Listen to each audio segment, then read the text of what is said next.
Hello' বন্ধু বান্ধৱীসকল নমস্কাৰ and welcome back to my YouTube channel. মোৰ ইউটিউব চেনেলৰ যোগেদি যিমানবিলাক কুৱেশ্যন এণ্ড এনচাৰ আপোনালোকৰ মাজলৈ আগবঢ়াইছোঁ, এই সকলোবোৰ কুৱেশ্যন এণ্ড এনচাৰ মই নিজেই আছাম পুলিচৰ ৰিটেন এক্সামৰ সময়ত পঢ়িছিলোঁ। আজিৰ প্ৰথম প্ৰশ্নটো হৈছে, অতি বেঙুনীয়া ৰশ্মিক পৃথিৱীলৈ অহাত কোনবিধ গেছে বাধা দিয়ে? ইয়াৰে উত্তৰটো হৈছে O3 গেছবিধে। সৌৰজগতত অস্থায়ীভাৱে ভুমুকি মৰা উজ্জ্বল বাষ্পপিণ্ডবোৰ কি? ইয়াৰে উত্তৰটো হৈছে ধূমকেতু। ফাতেহপুৰ চিক্ৰী আৰু বুলন্দ দৰবাৰ কোনে নিৰ্মাণ কৰিছিল? ইয়াৰে উত্তৰটো হৈছে আকবৰে নিৰ্মাণ কৰিছিল। কোনজন মোগল সম্ৰাটৰ দিনত শিৱাজীৰ নেতৃত্বত মাৰাঠা শক্তি উত্থাপন হৈছিল? ঔৰংগজেবৰ দিনত। ঔৰংগজেবৰ পিছত কোন সম্ৰাট হৈছিল? ইয়াৰে উত্তৰটো হৈছে বাহাদুৰ শ্বাহ সম্ৰাট হৈছিল। 6 নম্বৰ প্ৰশ্ন, কোন শতিকাৰ পৰা প্ৰাচীন কামৰূপ ৰাজ্যৰ বিস্তৃত বিৱৰণ পোৱা যায়? ইয়াৰে উত্তৰটো হৈছে 4ৰ্থ শতিকাৰ পৰা। নাছিৰ শ্বাহে কেতিয়া ভাৰত আক্ৰমণ কৰিছিল? নাছিৰ শ্বাহে 1739 খ্ৰীষ্টাব্দত ভাৰত আক্ৰমণ কৰিছিল। 8 নম্বৰ প্ৰশ্নটো হৈছে, কিংবদন্তি মতে প্ৰাচীন কামৰূপ ৰাজ্যৰ প্ৰথম ৰজা কোন আছিল? 8 নম্বৰ প্ৰশ্নৰ উত্তৰ হৈছে মহিৰংগ দানৱ। 9 নম্বৰ প্ৰশ্ন হৈছে, মন্মথ দাবী প্ৰথা কোনে প্ৰৱৰ্তন কৰিছিল? ইয়াৰে উত্তৰটো হৈছে মন্মথ দাবী প্ৰথা আকবৰে প্ৰৱৰ্তন কৰিছিল।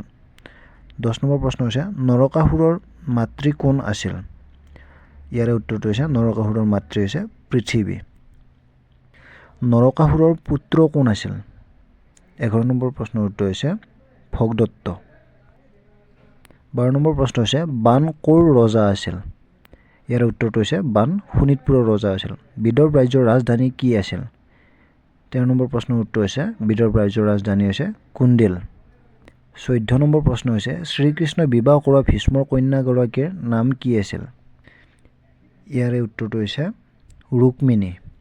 15 নম্বৰ প্ৰশ্ন হৈছে, প্ৰাচীন কামৰূপ ৰাজ্যৰ ঐতিহাসিক সমল পোৱা ৰজাজনৰ নাম কি?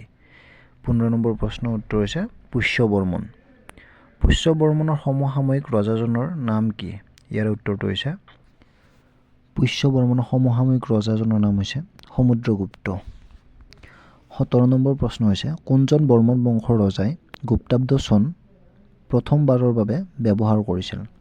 ইয়াৰে উত্তৰটো হৈছে ভূতি বৰ্মনে। ভূতি বৰ্মনে গুপ্তাব্দ চন প্ৰথমবাৰৰ বাবে ব্যৱহাৰ কৰিছিল।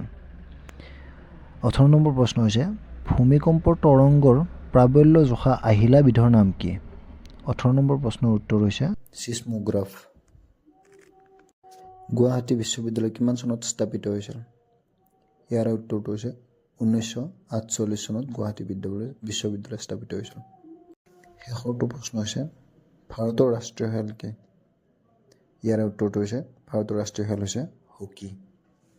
ভিডিঅ'টো যদি ভাল পালে লাইক, কমেণ্ট আৰু শ্বেয়াৰ কৰি দিব। আৰু এনেকুৱা ধৰণৰ ভিডিঅ'সমূহ পাই থাকিবৰ কাৰণে চেনেলটো ছাবস্ক্ৰাইব কৰিবলৈ নাপাহৰিব আৰু লগতে ঘণ্টি বটনটো প্ৰেছ কৰি দিব।